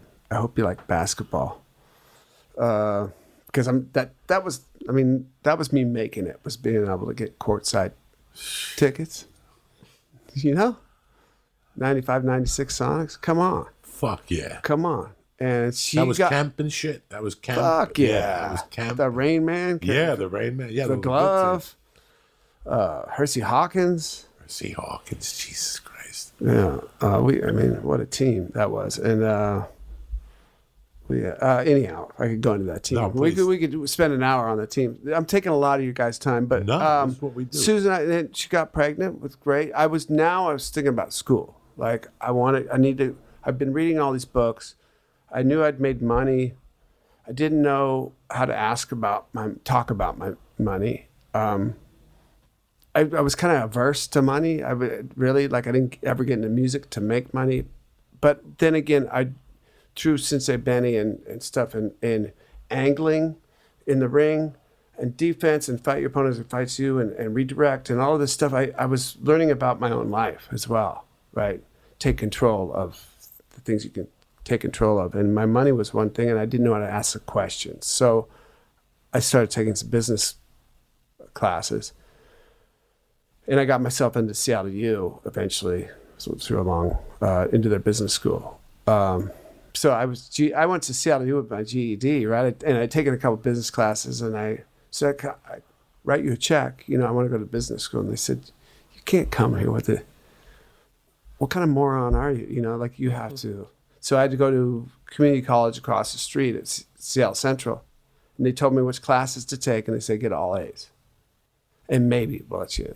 And I did. I got all the A's, and then they said, okay, that's cool. Do it again. And they told me what class to take. I did it again. And got all A's. And then they said, we did an admissions essay. What? And I don't know, ask somebody. And so I asked my friend Dave Dieter, who was in the President's of the United States of America. Those guys all went to Ivy League schools. I've known Dave since we were kids. Like, they wanted an essay from me. What do I say? You know, like, what kind of essay do I write? My story? He goes, no, tell them your thing. Tell them your pancreas exploded. Tell them you're alcoholic. Tell them you moved to LA. Tell them you had this dream. Tell them your dream went astray for a while. Tell them you do martial arts. Tell them you met your wife. Tell them you got a little baby. Tell them you're in Guns N' Roses.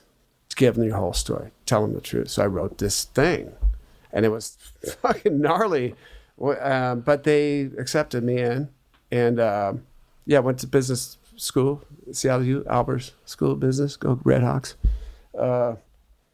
and really my life was getting just so much better day by day with Susan. Then we had Grace, and eventually we had May, 2 daughters who are now 18 and 21. So being able to be there and be present and grow every day, I try to at least, you know, learn something new.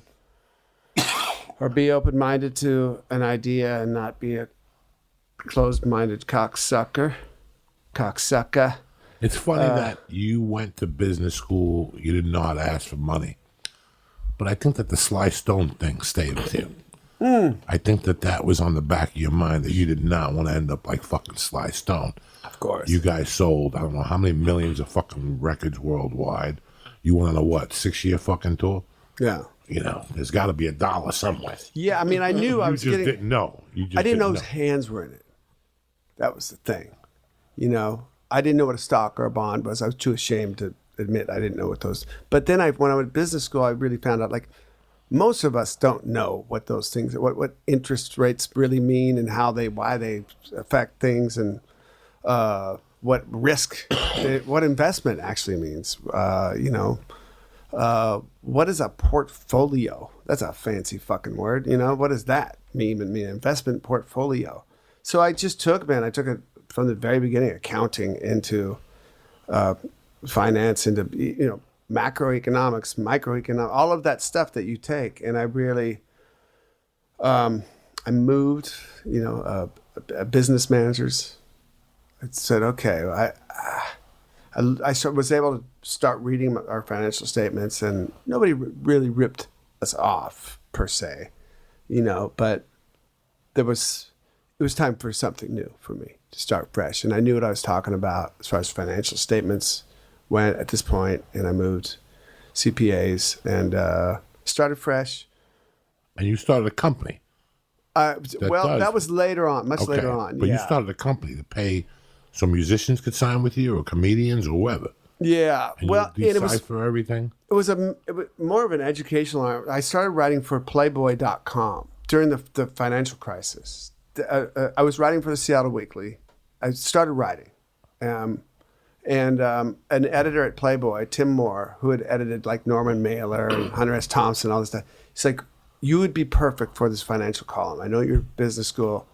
Like, just tell people in plain language what's going on. So I started this column as a weekly column at Playboy.com. Got a lot of feedback. People were freaking out, you know. People were like selling everything in their 401k. Like, everybody was freaking out. And I was just, you know, I kind of gave people the history of the stock market in plain language.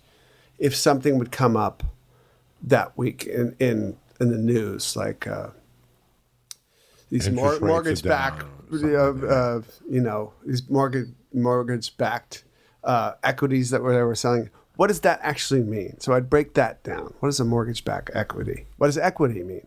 You know, what does a mortgage mean?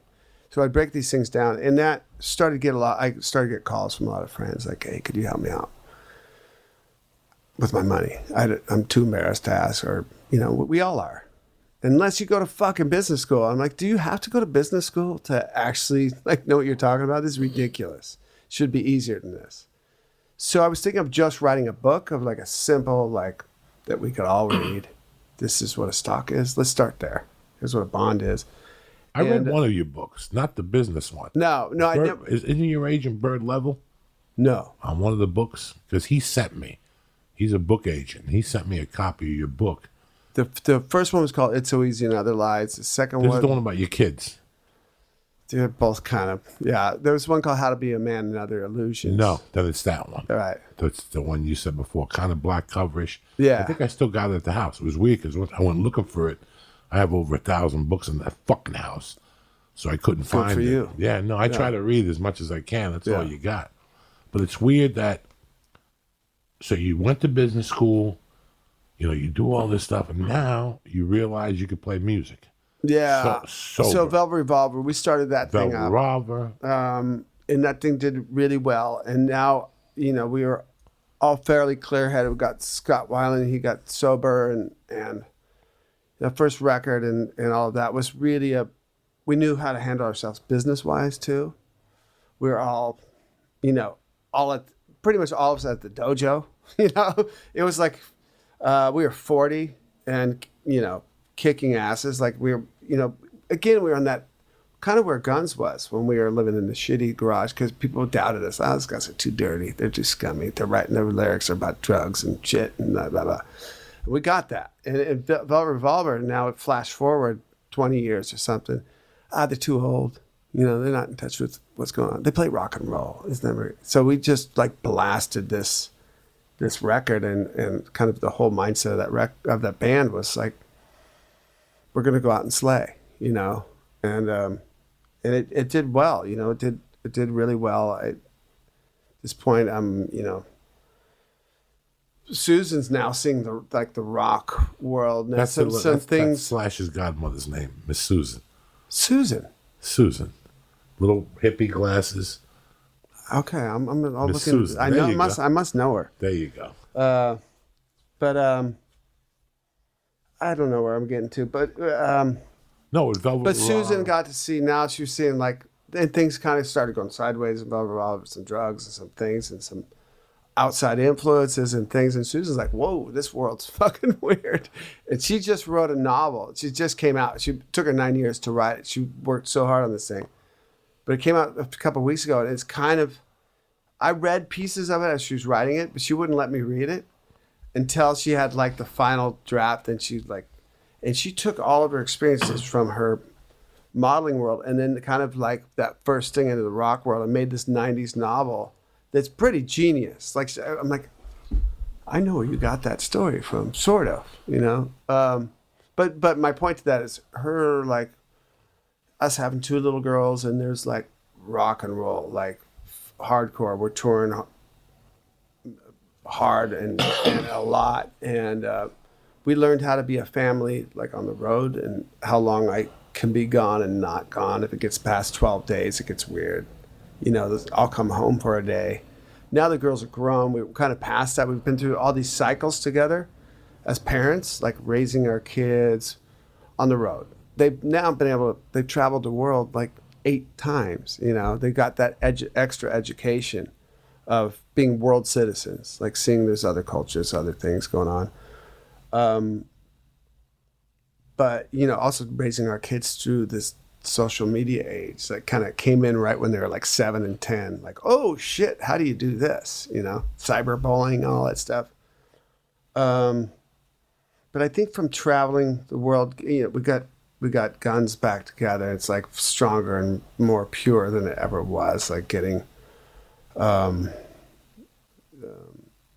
Slash and Axl really again, being on stage with them, show me what hard work and being badass is about. And it instills that old thing, how fucking hard we worked.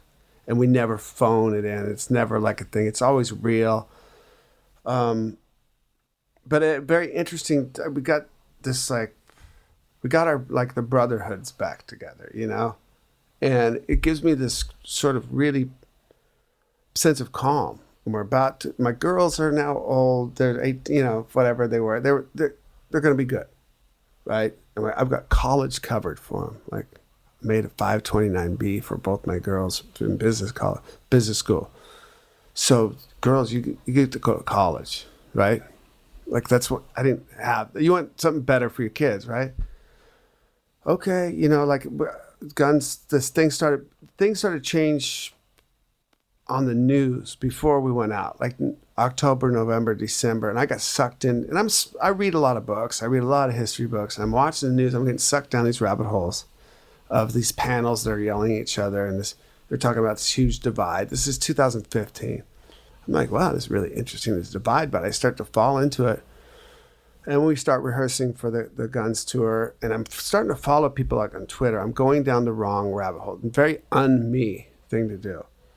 My wife finally goes, you're watching a lot of news, and you're getting kind of caught up in this, and you should probably stop watching the news. And I made this purposeful switch right when we started that tour in April of 2016. I turned off all the news. I shut my home screen was no longer Yahoo, and I muted I started following people on the news. Like, I was watching the panel member, this guy, and I knew that, like, they were yelling at each other. I knew that was all to sell ads. I know what the cable news is about. We all know what's going. If you read a book or 5, it's like it's a commercial vehicle, right? I went to business school. I know what they're doing. So these panels yelling at each other must keep people on the channel longer, right? Divide, all this stuff's going on. So I turn it all off, and I mute all the people I'm following on Twitter, and I don't even look really at Twitter. I post like sound check in, San Antonio. And suddenly I'm out seeing what I do on tour, what we didn't talk about on tour. Since I've been sober, I go out and see the things that I read about in history books. And I've seen so much on this planet because of that. And I talked what happens when you go out and go to Little Bighorn, let's say. You're talking to park rangers, you're talking to people. When you go with the alligator guy in Louisiana on the airboat, you're talking about, hey, alligators like marshmallows. Who knew? And then he told me the marsh is disappearing. We were supposed to go down this way, but it's cut off now. And he told me about how quickly the marshes are disappearing. And all of these things I was doing like every other day, all around the world, nobody talked about a divide. Nobody talked, and I didn't feel a divide. And I wasn't watching the news, and I wasn't doing, so I didn't have these influences. And I'm going around the world, and I see the woman with the full head covering in Kuala Lumpur with the devil horns up, rocking up. We're playing these gigs where there's gatherings of, tens of thousands of people per gig. And nobody asks who you vote for when they come in the show. Nobody gives a fuck. It's bullshit. Yeah. And, you know what I call the news? Right. Lying to white people. They just lie to white people. Scaring white people. Whether it's the weather, they petrify the normal American. Last night, 75 million people are in danger of tornadoes. And they show Iowa, and there's nobody standing around. What? Fucking 75 million. Tell me that you hit New York or LA. The news is there to scare white people. I've said this for years. Really gentrified white people, they buy into the news. Yeah. And then they go on social media and they spew that shit. Right. And they make it bigger than what it really is. And at the end of the day, it doesn't affect who Duff McKagan, Lee Syatt, or Joey Diaz are at the end of the day. It really doesn't. Joey Diaz still has to get up, tweet, fucking feed his kid, take her to school. It doesn't matter. All that, it's unnecessary noise going into your head that'll keep you up at night for no reason. It has no effect on your income. It has no effect on how you're going to make an income, because you still got to get up and stand online and still put your pants on one leg at a time. Yeah. So I just lost all this political talk that has infatuated our country the last 3 years, whether you want to hear it or not, because it's whether you want to hear it or not. That's right. The first 10 minutes of the news are going after the president and the cabinet, and it's all something that does not affect you at all. It doesn't. It does not affect your income or anything, zero. It's just to scare you and petrify you and shit on your head before you leave the fucking house. If you watch the morning news, you're getting shit on your fucking head before you leave the house. Whether it's the baby that they found in the dumpster or the parents that, ripped the kid out of the lady in Chicago. I feel bad as a human being, but it has nothing to do with you.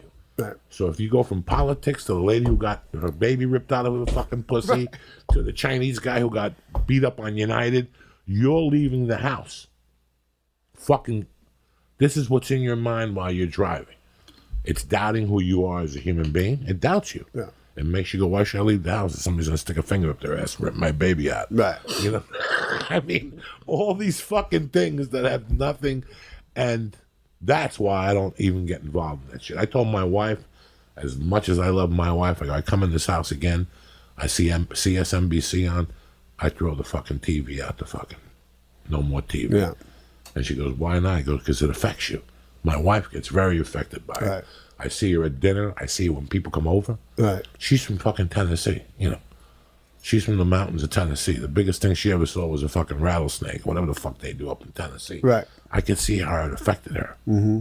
And it affects a lot of people that way. I can walk into rooms now and definitely know who watches the news. And just because I got sucked down it too, and I knew I was getting sucked. It was the weirdest sensation. Like, you're getting sucked down a rabbit hole. Like, yes, I'm on all three cable news networks. I'm following people like, you're smarter than this. But it was a rabbit hole that maybe I got sucked down. I always choose to believe things happen for a reason. And when I turned it all off and I got to experience the world, and I was reading books out on the road. I read J.D. Vance's Hillbilly Elegy. I read Sarah Kandahar's View from the Flyover Country. I read The Rise and Fall of the Third Reich. I read Educated. I read the Grant biography, Ron Chernow's Grant.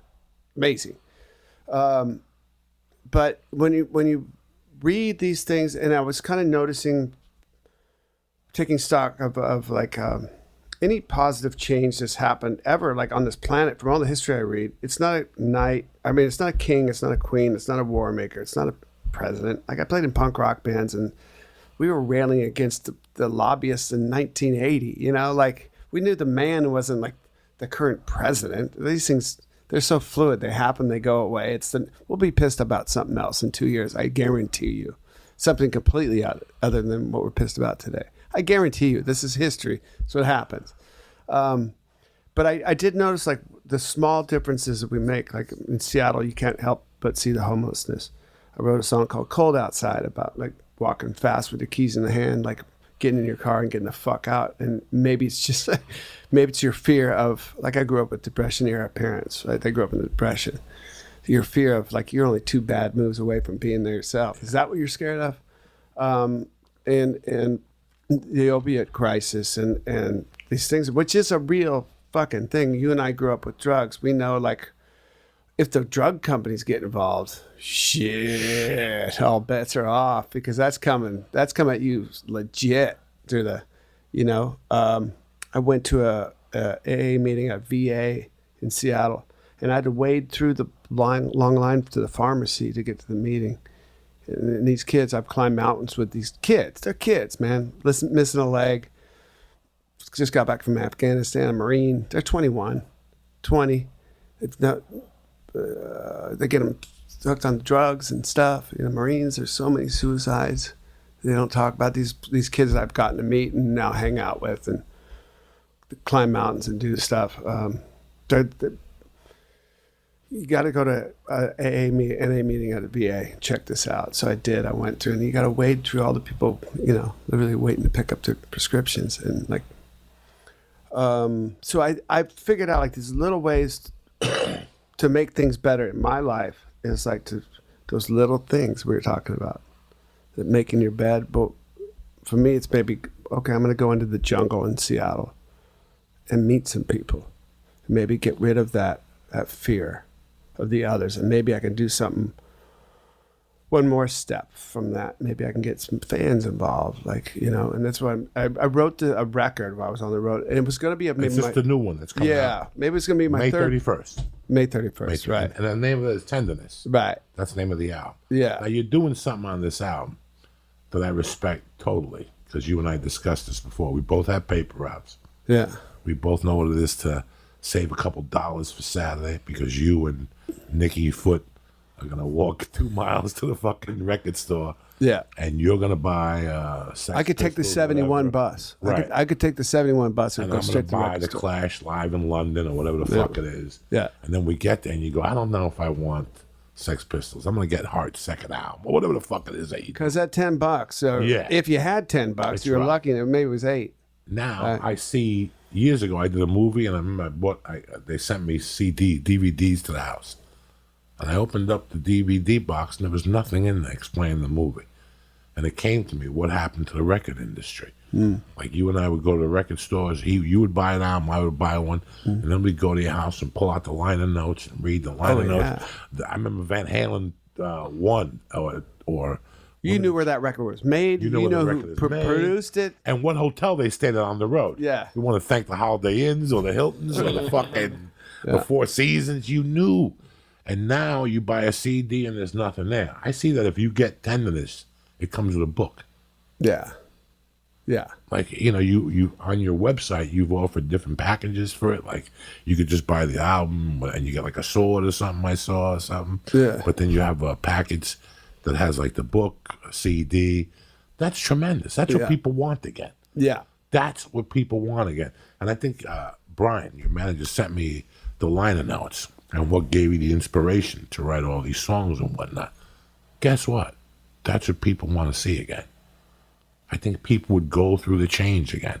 I don't think we're doing this all fucking day. Right? Everybody you see. I went to New York last week at the ferry. 9 people on the dock. It's crazy, isn't it? All 9 are fucking looking at something. New York City has changed because people are always on their phones. I don't know about you. My mother, when I got there from Cuba, my mother said, you look. Your head's on a fucking swivel. Your head's on a swivel because you don't know what's going to happen. Yeah. Me in New York, I didn't go in my pocket one time for a phone. And if I use the phone, I walk over to the side and I watch people as they come up to me. People just walking with their head down.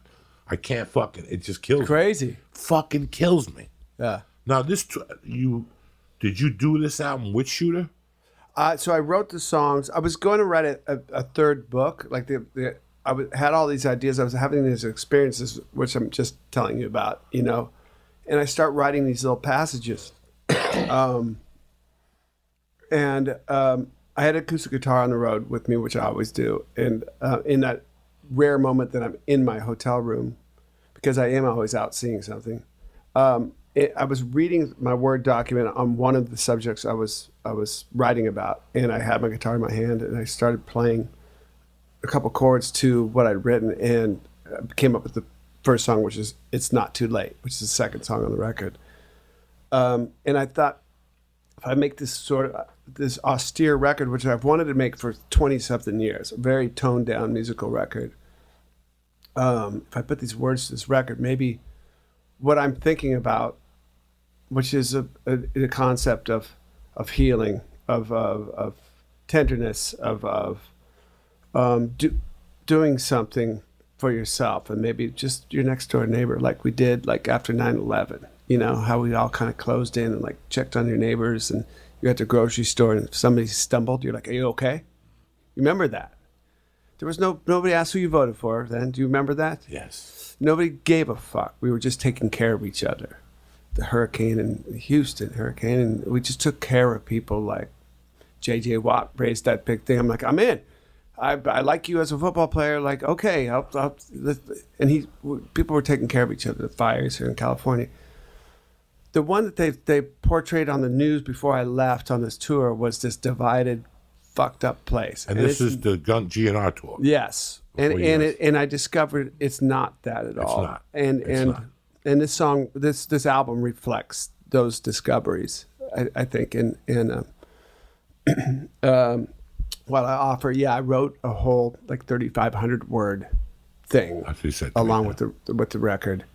That kind of explains a lot of things about the record and my worldview. There's not a lot of me in the record. It's we, and I hope to. bring up more people, make people more aware. It's just like it's okay to turn off the news. It's okay just to fucking reach out to your fellow man. It's okay to put your phone in your fucking car. Leave it there. Yeah, it's all you right. take the phone in the kickboxing gym? You know I never. No, do. I do not. I leave it in the fucking car. I do not. Today I took the phone. I took it from the car to see if anybody had called and was going to run late or whatever. Yeah. And I went into the school. When I finished, I had my hand wraps and everything in there. I try to remove myself from this on the road now. There's no social media. When I go on the road, I have an iPad, but it just has Netflix, and I have my writing app. No more social media on that. Yeah. On the road, there's no Facebook. I have Twitter on the phone. I won't allow Facebook on the phone. I took a chance between one or two. Right. Because I was suffering from the same thing. Yeah. I could feel it. And I don't want to go through. I want to enjoy life. I want to enjoy life on my terms, not reading about it on a fucking Twitter. Yeah. I see these people who are constantly, every time I check Twitter, I see 6 or 7 people who are constantly on all day, and it breaks my fucking heart. I had to stop last week and went after a girl because she lives in Thailand, and she's always talking about how Thailand is so beautiful. And she had like 9 tweets in a row that had nothing to do with Thailand. And I went on a personal message, and I go, if Thailand is so beautiful, why are you fucking tweeting so much? I had to call her out on it. Like, why are you tweeting so much? If Thailand is this fucking land that you say about, you should be sucking dick and throwing kicks for Jesus. Out there getting coconut oil rubbed on your titties instead of being on fucking Twitter all day and on social media all day. But anyway, that's my view on it. Why? I don't disagree. You're starting the tour. All. You're starting the tour May 30th. But the beauty is, it goes back. I want to ask you why. Why are you starting in Philly? Is there a particular reason? There really isn't. I wanted to get to DC and hopefully go to Walter Reed, and me and Shooter go in and play for some of the people there. So the first day that might be too much. So we're starting in Philly. It's a great rock town, you know. It's funny because every band usually starts in Philly. I thought it was to get it out of the way. If you want toothbrushes thrown at you and shit, because in Philly they don't give a fuck. They throw it's bottles true. at you. They had in football. They had the only stadium with the court downstairs. That's how many people would get arrested at their football that's games. Right. Yes. That's how crazy it was. I don't know if the new stadium has a jail underneath, but that just goes to show you. If you look at those old videos from Bill Burr when he went to Philly and they heckled him and they threw shit at him. So once I saw this, I go, is that why AC/DC started the Back in Black tour in Philly? If you check it out, July 31st, 1980. It was in Philly, and then they went to the Palladium on August 1st or something like that. But I saw a lot of schedules that they were open up in Philly. I go, why are they opening up in Philly? And after the Bill Burr thing, I go, because you want to get that shit over with. If they're going to throw bottles at you, you want to get it over with the first night. Just so you yeah, I don't know, man. I'm with Shooter. Shooter produced the record. I had the good fortune of us crossing paths at the end of my writing the songs for this, and he really bought into the whole idea that I had and really took it from there to the next level. He is a next level type of guy, and now his band played on the record. His band is going to be my band with Shooter in it for this tour. We're starting in Philly. We're I don't know why. I've always had a good time in Philly. Me too. I love Philly. I just was saying, why do fucking people start in Philly? And then when I saw the Bill Burr bombing, like people throwing things at him and shit, I go, oh. Yeah. That's why I put that together with the football and the we're whole fucking kickboxers. We're tough guys. Yeah, we can take a bottle or two, you know. But DC, we want to do some other cool things if we can, when we can. And then you're back here on the 13th, and I'm going. You're going, good. I'm going. I'm going good. to see it. I was supposed to go see Michael Schenkler on the 14th of May. I really, really wanted to go. Ever since I've had the baby, I've been living like a fucking pussy. How old is your baby? 6, and I'm 56. Yeah. So I've been living like a real pussy. And I was psyched about going to see Michael Schenkler at the Troubadour, whatever the fuck he was a couple weeks ago. It was April 14th or something, April 15th, but I had to start a movie that day.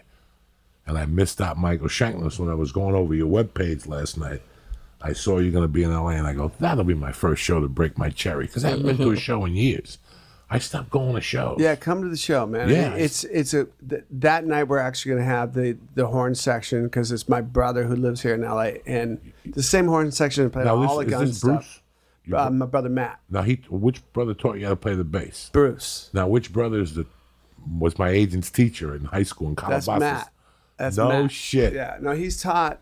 He's been a music teacher for in fact, 30 you years. went to visit him one day. I've gone out there. there. My agent said, he goes, one day he brought Duff in and Duff talked or something like that. I don't know. He played the ukulele. My brother's a legend out there. Yeah. He won the Mr. Holland's Opus Award, like best music teacher in the country. You know, you can only win it once. He won it early. But he also played horns on all the gun stuff. Early, our first EP, Moved to the City. Live and Let Die, that horns and piccolo. The piccolo is his wife. No shit. So the Suicide Horn section is what we called them. So they played on this record, and they're actually going to play with us on the song you'll play at the end, Don't Look Behind You. They'll come out at the end of our set and play, which will be a special moment for me. My mom got to see my brother and I. We opened for the Stones in '89 at the Coliseum down here in LA. Flew my mom down. And her two sons were up on this. The Suicide Horn section played with us that night. My mom got to see that. How much do you miss your mom today? Yeah. So my brother will be there that night, and El Rey will be a good show. But all of them, I'm looking forward to playing Nashville with Shooter and that band. That's gonna be great. It's gonna be a different world for me. You know, like a lot of this stuff, I'm getting played on outlaw country and Americana stations, which is something I've never been exposed to. I didn't intentionally make an outlaw country or Americana record. This was just this austere songs that I wrote, and Shooter took it to the next level. And so I'm too being exposed to some cool stuff. I gotta tell you, when I listened to the album, I was writing in my office. I was doing various things, but after like the fourth song, I was like, I like you. I really genuinely like you as a human being because we're the same. Like you like variety. Yeah. You know, I expected to hear fucking devils crying and guitars and cymbals getting lit on fire, and it was just these beautiful words. You know, in the midst of all this gun stuff, like we are playing loud rock and roll. I'm where I'm supposed to be back, you know, in as far as loud rock and roll goes, and we do it and we do it right. And for me to come out with a hard rock record in between tours would make no sense at all. No, to me, and I wouldn't have a reason to do it. This was going to be a book of observations. It became an album of observations, and austere doesn't even. It's not even the same. Music classifications, anything Guns N' Roses does, it's off the beaten track. That's why I'm not afraid to take the chance. You know, like if fans want to come along, great. If some are like, this is too mellow, that's fine too. But I think you've matured and your fans have matured. I think, yeah. That was 1987, 88. Yeah. That's a long fucking journey, you know. That's 32 something years. Yeah. Not only did you grow, you hoped that they grew. And they got off the drugs like we all did. Yeah. I remember seeing you guys at some award party, like not seeing you live. I was watching on TV. I don't know if it's MTV or the Grammys. You guys were fucked up. Yeah. I mean, fucked up. I was cheering for you. Don't get me wrong. Yeah. You were scaring white people. Like that night that you were scaring people. People like must have been like, who the fuck? He had the hat on. Yeah. You had the long hair. Fucking crazy. Look, and bro, that was just Tuesday night. That was just not Tuesday night. You know, nothing special to us. What's the website where they can find the tour dates? They could order the album from. It's Duff Online. Duff Online. Yeah. Very interesting. I like the video that you put up there. Cool. And you have your little guys getting interviewed. You really give the fan a way to look into your mind. Most guys don't give a fuck about that. And you look beautiful. You have evolved. I was watching the Rock and Roll Hall of Fame last night. I still haven't catched Def Leppard on there. It's on HBO, and I put it on, and I'll tell you who killed at that Hall of Fame thing. The Cure. Did you watch it? Oh, I haven't watched it yet. The fucking Cure destroyed that joint. But the singer looked like a fat woman. He still had the blue eyeshadow on. He had his hair like somebody pulled it for an hour. You know, the thing about you is you've evolved. And I think Slash, everybody evolved. You know, for years we heard Axl was done. Look, he came back, did a great job, and then went over and helped out AC/DC for a little while, you know? And the way he did that was like amazing. He's like, you guys don't mind. I'm going to go try out. They need a hand here. And it's like, you know, we know like Bon Scott's his all time. And it's like, I'm like, dude, you know, you don't have to really try out for AC/DC, but he was really nervous. I'm going to go try out and just see if they got a couple months. It fits in with our touring perfect. And Slash and I are like, you got the gig. But he went to Atlanta and tried out, quote unquote, and got the gig. And he was, I saw him twice on that tour. I flew to London to see him and flew to Cleveland to see that. Was he phenomenal? It was great. Phenomenal AC/DC. It's just what it did for him, you know, like we got to know Angus through that, you know. Angus now come out and played with us a bunch of times, and that was, I think, that thing when you're 14 or 15, when he was 14 or 15, like, man, one day if I ever got to be in AC/DC, you know, you're singing with a broom, and he finally got to do it. Amazing. Duff, whenever you want to come on, you have a family. After the tour, I really want to see you back on the podcast. I want you to talk about what happened on the tour and what your feelings are. And you're a bright fucking guy. You're a genius. And you got a family here on the church, brother. I appreciate that. And I'll be there on the 13th. It opens up in Philadelphia on the 30th, moves to D.C. on the 31st. Then you got Boston on the 1st of June, New York City on the fucking 30th, taking a night off.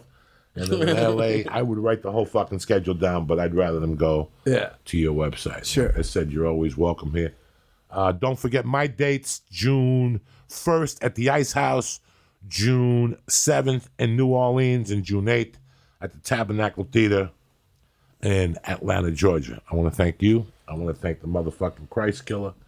But most importantly, I want to thank the church family for supporting us. If you're in any of those cities, please support Duff. He's the real fucking deal, Holyfield. If you have a kickboxing school you want Duff to visit on the road, fucking reach out. Yeah. He'll show up with a mouthpiece, gloves, and a fucking stick for you young cocksuckers. Don't get any ideas. I want to thank Duff McKagan. I want to thank the Christ Killer. And I want to thank our sponsors for always having our back. Our number one sponsor, who I love with all my heart, is ZipRecruiter. Why? Because, listen, it's hard out there. It's tough being a pimp out there. Hiring is challenging, but there's one place you can go where hiring is simple, fast, and smart. A place where growing businesses connect to qualified candidates. That's ZipRecruiter.com/church. Listen, hiring used to be hard. Multiple job sites, stacks of resumes, a confusing review process. But today, hiring can be easy, and you only have one place to get it done. ZipRecruiter.com/church. ZipRecruiter is so effective that 4 out of 5 employers who post on ZipRecruiter get a quality candidate through the site within the first day. Did you hear me? The first day. As applications come in, ZipRecruiter analyzes each one and spotlights the top candidates so you never miss a great match. With their powerful matching technology, ZipRecruiter scans thousands of resumes to find people with the right experience and invites them to apply for your job. ZipRecruiter sends your job to over 100 of the web's leading job boards, but they don't stop there. That's why you gotta give ZipRecruiter a chance. And right now, the church family can try ZipRecruiter for free.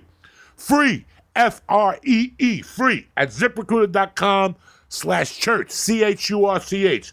That's ZipRecruiter.com/church. ZipRecruiter, the smartest way to hire. Listen, time is money. Stop wasting your precious time going to the post office when you can send letters and packages right from your desk. I'm talking about Stamps.com. Do it today, because Stamps.com is the way to go. With just your computer and a digital scale, you'll be printing postage at home. Boom, bang, you're done. It's that easy. But Uncle Joey, there's got to be a catch. What if I need to mail a saxophone to Timbuktu? Well, listen, with Stamps.com, you can print official U.S. postage for any letter or any size package going anywhere in the world. That's right. Anywhere in the world, right from your couch. And the best part of it, the mailman will come by and pick it up. They bring the U.S. Postal Service right to you. No more lugging boxes down to the post office. More time to get things done. you got no excuses. And here's the crazy thing about Stamps.com. It's actually cheaper than the post office. You never pay full price for stamps again, and their postage meters are a fraction of the cost. Plus, you don't have to sign a lease, and there's no long-term commitment. How many more times are you going to schlep to the post office in your life? How many? Stop leaving money on the table. Sign up today. I use Stamps.com. My wife uses it. Why? Because it saves us time and money is precious. And right now, today, they got a special offer for the church family. You ready? A 4-week trial plus postage and a digital scale. Where are you going to get that from? Huh? Go to Stamps.com and click on the microphone at the top of the homepage and use the promo code CHURCH, CHURCH. That's Stamps.com, enter CHURCH. Listen, start sending mail like a doctor with Stamps.com. I want to thank Stamps.com. I want to thank ZipRecruiter. And I want to thank all you guys for having our back. Do not forget, New Orleans 6-8, 6-7 at the Fillmore Theater, and Atlanta, the Tabernacle, on June 8th in Atlanta. Oh, and June 1st, I got a little working out with Uncle Joey at the Ice House, a Saturday night, 7:30 show. You'll be out of there tip-top Magoo by 9 with a smile on your face, and you can go give your wife a stabbing that easy. All right, or girlfriend. Like I said, I want to thank all you guys for being part of our little tete-a-tete and for supporting us over the years. I love you motherfuckers. Lee, kick this motherfucking meal.